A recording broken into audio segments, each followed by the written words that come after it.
Hello साथीहरू, hello hello hi सम्पूर्णमा नमस्कार। म फेरि पनि नयाँ ब्लग लिएर आइसकेको छु साथीहरू। तपाईहरु सामु न्यू ब्लग लिएर आइसकेको छु। आज पनि सदा झै तपाईहरुले हेरेर साथ सपोर्ट दिनुहुन्छ भन्ने पूर्ण विश्वास छ मलाई। तपाईहरुले साथ सपोर्ट दिनुहुन्छ भन्ने मलाई पूर्ण विश्वास छ। हेरेर इन्जोय गर्नु होला है त। New blog start guys, new blog start, let's go. So guys, यो तरिकाले चाहिँ नेपालको प्रथम जगतगुरु बालसन्त महाराज श्रीको चाहिँ पद यात्राको आरम्भ बराक क्षेत्र नगरपालिका वडा 1 सुनसरीबाट चाहिँ आजको समयमा पदयात्राको आरम्भ सुरु हुन आँटेको अवस्था देखिन्छ साथीहरू।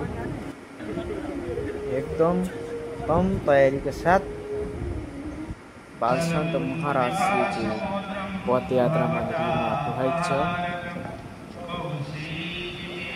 उहाँहरूको विधिगत रूपमा चाहिँ यो तरिकाले चाहिँ कार्यक्रम अघि बढिरहेको अवस्था छ। यहाँ देख्न सक्नुहुन्छ साथीहरू।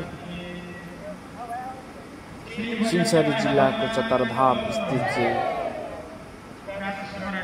बालसन्त महाराज श्री पदयात्रा शुभारम्भ हुन आँटेको अवस्था देखिन्छ। यहाँ पूर्व मेची पश्चिम महाकाली सम्मको भक्तजनहरू पनि पदयात्रामा सरिक हुन आउनु भएको छ भन्ने जानकारी पाएको छु मैले। विभिन्न ठाउँबाट चाहिँ नेपाल नभई भारत सम्मको भक्तजनहरू आउनुभएको छ भन्ने मलाई आधिकारिक जानकारी आएको छ। देख्नुहुन्छ राइट साइडमा मन्दिर। यो तरिकाबाट तपाईहरुले आजको पदयात्रा देख्न सक्नुहुनेछ।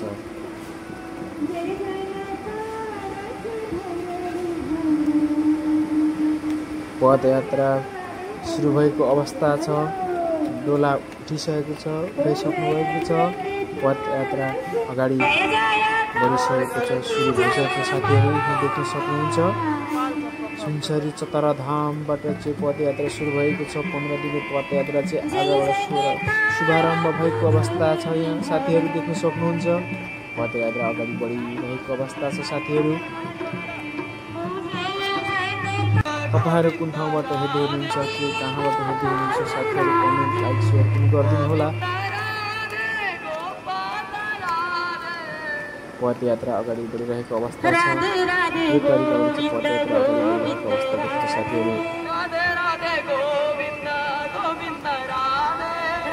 सबै भक्तजनहरू तालीका साथ अगाडि बढिरहनु भएको छ। साथमा सुरक्षाका पनि हुनुहुन्छ। पदयात्रामा कुनै पनि कठिनाइ नहोस् भनेर सुरक्षामा पनि निकै चुनौती देखिन्छ भने अगाडि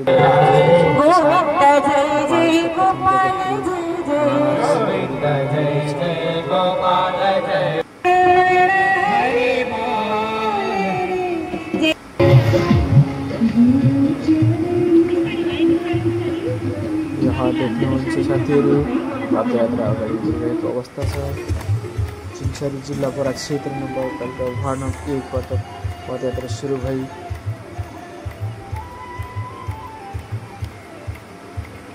आजको मितिबाट सुरु भएको पदयात्रा लगातार 15 दिनसम्म लगातार चल्नेछ र यही आएर समाप्त हुनेछ भन्ने हामीलाई आधिकारिक जानकारी भएअनुसार पदयात्रा सुरु भएको अवस्था छ। यहाँ महाराज श्री इन्जोयमा हुनुहुन्छ, रमाउँदै हुनुहुन्छ भक्तजनहरूसँग। महाराज श्रीले कोही भक्तजनहरूलाई प्रसादी वितरण गरिरहनु भएको छ। यहाँ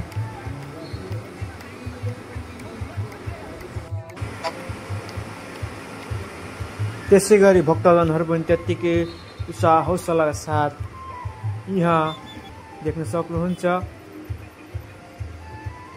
नेपालका प्रथम महाराज गुरु हुनुहुन्छ बालसन्त महाराज गुरु।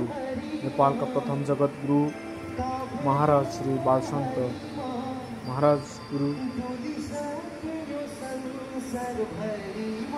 पदयात्राको क्रममा यहाँ देख्न सक्नुहुन्छ। अहिलेको अवस्थामा चाहिँ महाराज श्रीसँगै विभिन्न भक्तजनहरू पनि एकै ठाउँ सामु बसिरहेको अवस्था छ, बिसाइरहनु भएको अवस्था छ। यहाँ देख्न सक्नुहुन्छ चतरा धाम, धरतीको पहिलो तीर्थस्थल चतरा वर क्षेत्र पनि हेरिरहेको छ। चतराको कोशीको देख्न सक्नुहुन्छ। यहाँ दृश्य देख्नुहुन्छ। भक्तजनहरूमा महाराज श्रीसँगै विभिन्न भक्तजन विदेशबाट आउनुभएका भक्तजनहरू पनि बसिरहनु भएको छ। अहिले चाहिँ यहाँबाट देख्न सक्नुहुन्छ नेपालको कोशी नदी, सप्तकोशी नदीको अहिले किनारमा छु म देखिरहेको छु। किनारको यो दृश्य चाहिँ सप्तकोशी नदीको दृश्य देख्न सक्नुहुन्छ। सप्तकोशी नदी किनारे किनारे म अहिले हिँडिरहेको अवस्था छ। साथीहरू देख्नुहुन्छ बाँध, सप्तकोशी नदीको यो चाहिँ सुन्दर बाँध हो। बाँधै बाँध म हिँडिरहेको अवस्था छ। साथीहरू यो देखिरहेको चित्र चाहिँ सप्तकोशी नदीको बाँध हो। यता मैले देखाइरहेको थियो सप्तकोशी नदी हो। साथीहरू सप्तकोशीको छेउछेउमा चाहिँ रहेको यो विभिन्न सानातिना घरहरू पनि छन्। यो यहाँ देख्न सक्नुहुन्छ। साथीहरू निकै सुन्दर दृश्य म देखाइरहेको छु तपाईँहरूलाई। म यो बाटो हिँडिरहेको अवस्था छ। साथीहरू सप्तकोशी नदीको बाटोको नजिक म हिँडिरहेको छु। तपाईँहरूलाई यो केही दृश्य कैद गर्दै तपाईँहरू सामु त्यो सप्तकोशी बाँधमा हिँडिरहेको अवस्था रहेको छ र तपाईँहरू सामु यो भिडियो कैद गरिरहेको छु। तपाईँहरू सामु यो भिडियो लिइरहेको छु। साथीहरू कहीँ कतै कोही साथी यो बाटो आउनुभएको होला, तर कोही साथी कहीँबाट कुनै ठाउँबाट नआएको पनि हुनसक्छ, उहाँहरूको लागि नआउनु सक्छ। तर यो सप्तकोशी नदीको छेउमा बनाएको एउटा सुन्दर बाटो, सानो बाटो छ, साँघुरो बाटो छ। तैपनि यहाँबाट चाहिँ सप्तकोशीको नदीको दृश्य अवलोकन गर्दै, नदी अवलोकन गर्दै जान सकिन्छ। साथै आजको पैदल यात्राको केही तस्बिरहरू देख्न सक्नुहुन्छ। साथीहरू महाराज श्री लगायत विभिन्न भक्तजनहरूको फोटा यहाँ मैले कैद गरेको छु। साथीहरू देख्न सक्नुहुन्छ।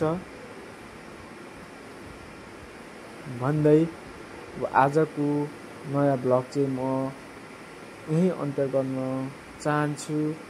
सम्पूर्ण साथीहरूले हेरेर साथ दिनुभयो, तपाईँहरूलाई धेरै धेरै धन्यवाद। Thank you all guys.